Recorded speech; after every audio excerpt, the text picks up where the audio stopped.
Oh, haleluya. Jehova shalom. Shalom, shalom. Amani ya Kristo na iwe pamoja na wewe mahali popote ulipo. Tangaza amani, amani, amani, na amani iweze kupatikana kwa kila mmoja popote alipo. Maandiko ya Mungu nataka tushie na wewe inatangaza kuhusu neno hili la amani. Sana sana Mungu anaelekea kwa silaha inayotumika na Shetani ili ya kwamba idhuru na iharibu mwanadamu na iharibu njia na mapito ya mwanadamu.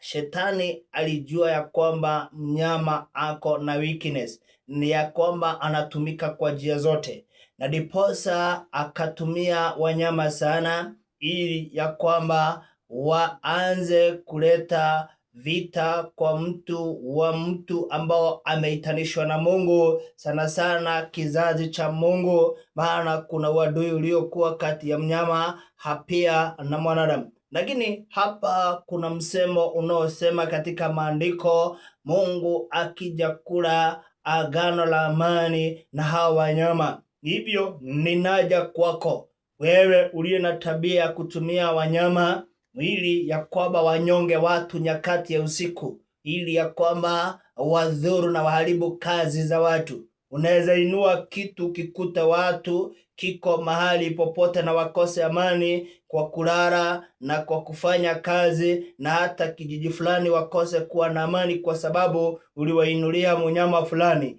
Naja kwako ni kufahamishi ya kwamba Mungu alikuona na akasema vizuri ya kwamba anakula agano na hawa wanyama. Katika kitabu cha Mambo ya Walawi ambao ni kitabu cha Agano la Kale, hapo mstari 26 mstari wake ni wa tano, mstari wake ni wa tano, tukiteremka mpaka mstari wa 6. Kuna vile neno la Mungu linalotufahamisha hapo. Hebu na tusome na wewe. Ninasema hivi tena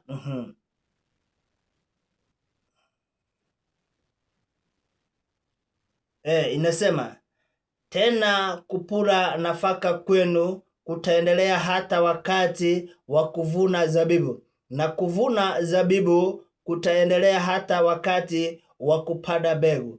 Nanyi mtakula chakula chenu na kushiba na kuketi katika nchi yenu salama.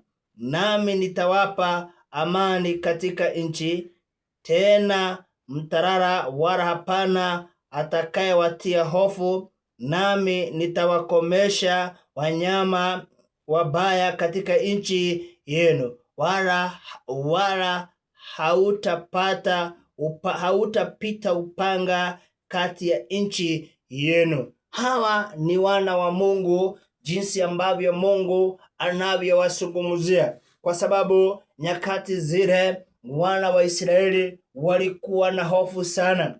Walifanya, kizazi hiki kilikuwa na bidii ya kufanya kazi zao ili ya kwamba waweze kufurahia ile kazi, lakini Shetani na mbinu zake na uadui wake aliinukia kile kizazi na kuwakosesha amani. Hawangefuna na wakule na wafurahie ile mazao ya kuvuna, kupanda kwao na kuvuna kwao. Lakini Mungu akawanenea kupitia nabii Musa, mtume Musa, na kunena na kuwafahamisha ya kwamba enyi wana wa Israeli, kuvuna kwenu na kupura kwenu kutaendelea mpaka wakati wa kufurahia matunda ya lile kazi ambapo ulioifanya. Sikiliza huu mstari wa 5, ndivyo unavyokulenga zaidi.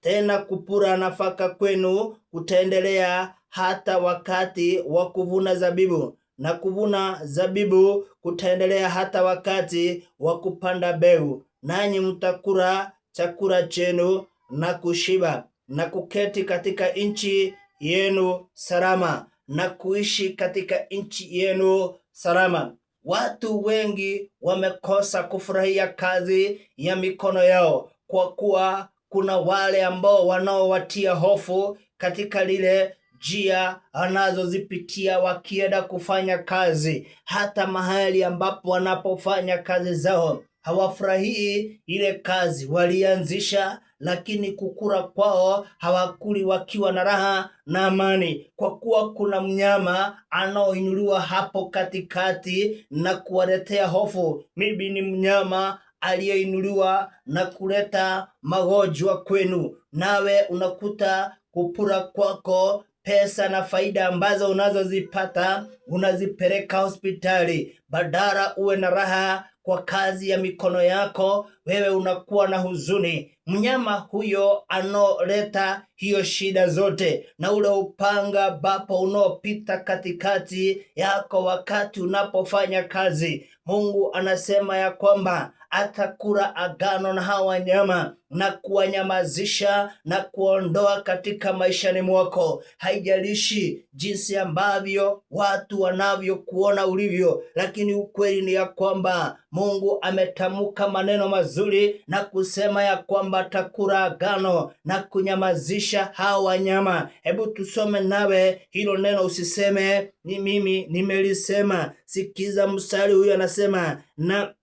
mstari wa 6, nami nitawapa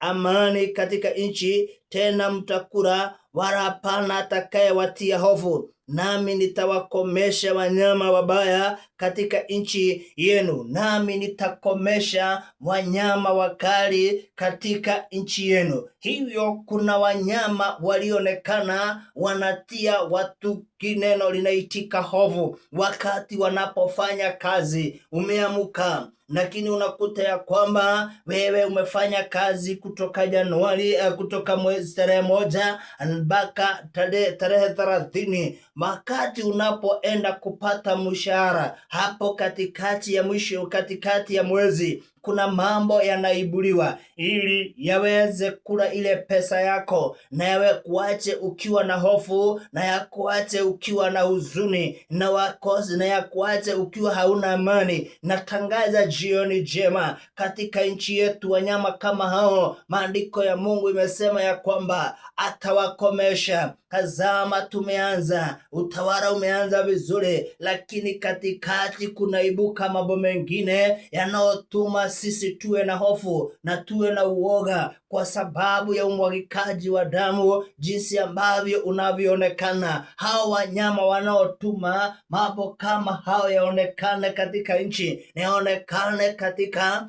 familia zetu, na yaonekane katika miji na mikoa yetu. Ninaamini ya kwamba Mungu amesema ya kwamba atawanyamazisha na kuwakomesha hao wanyama. Ninaona mtu akifanya kazi kutoka tarehe 1 mpaka 30, na mshahara wake ataupata na atafurahia pamoja na familia yake, kwa sababu hakuna kitu mnyama aliyeinuka kufanya vita na kazi ile ya mikono yake. Hivyo watakaa salama katika nchi hiyo, kama vile ninavyotangaza jioni njema, tutakaa salama. Nao mnyama aliyetukosesha amani, aliyeleta hofu, Mungu na akamnyamazishe, Mungu na akamkemee na akamuondoe katika maishani mwetu. Huyo mnyama anaoleta mambo ambapo ni ya